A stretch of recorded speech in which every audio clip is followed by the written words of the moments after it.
அனைத்து இந்திய அண்ணா திராவிட முன்னேற்றக் கழகம் மக்களால் ஏற்படுத்திய கட்சி. மக்களுக்காகவே முழுமையாக வாழ்ந்து சென்றவர்கள் நம்மளுடைய மாண்புமிகு புரட்சி தலைவர் டாக்டர் எம்ஜிஆர் அவருடைய சொந்த உழைப்பால் ஏற்படுத்திய கட்சி. மக்களுக்காக மக்கள் அந்த 3 வேளை உணவருந்த வேண்டும், வசிப்பதற்கு ஒரு வீடு கட்டமைப்பு ஏற்படுத்த வேண்டும், ஒரு நல்ல வாழ்வாதாரத்தை ஏற்படுத்த வேண்டும், வேலை வாய்ப்பு தொழில் வாய்ப்புகளை ஏற்படுத்த வேண்டும், எந்த ஒரு ஏற்றத்தாழ்வு இல்லாமல் சமமாக எல்லா மக்களையுமே பாவிக்கக்கூடிய ஒரு நல்ல அங்கீகாரமான கட்சியாக ஏற்படுத்தி மக்கள் ஏற்றுக்கொண்ட இரட்டை இலை என்பது ஒரு மிகப்பெரிய கோட்டையாக இன்றைக்கு சாம்ராஜ்யமாக எந்த ஒரு தனிநபர் ஆதிக்கமும் இல்லாமல் மக்களுடைய ஆட்சியை முழுமையாக கொண்டு வந்த ஒரே கட்சி நம்மளுடைய அனைத்து இந்திய அண்ணா திராவிட முன்னேற்றக் கழகம்.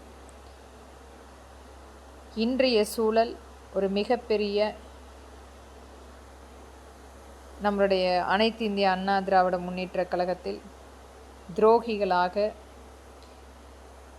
நம்மளுடைய அனைத்து இந்திய அண்ணா திராவிட முன்னேற்றக் கழகமே அவர்களை வெளியேற்றி கொண்டிருக்கின்றது.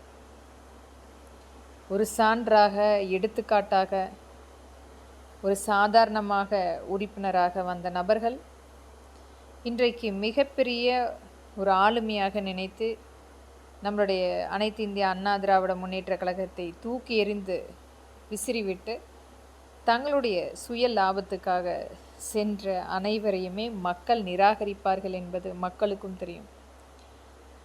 வருகின்ற சட்டமன்ற 2026ஆம் ஆண்டு ஒரு மிகப்பெரிய மாற்றத்துக்குரிய ஆட்சி அமைப்பு நம்மளுடைய அனைத்து இந்திய அண்ணா திராவிட முன்னேற்றக் கழகம் மிகப்பெரிய சான்றாக 234 தொகுதியிலும் தனித்து போட்டியிடக்கூடிய ஒரு மிகப்பெரிய சான்றாக மக்களாட்சி மீண்டும் கொண்டு வரப்படும். மக்களுக்குரிய அனைத்து திட்டங்களுமே வீடு தேடி வரும்.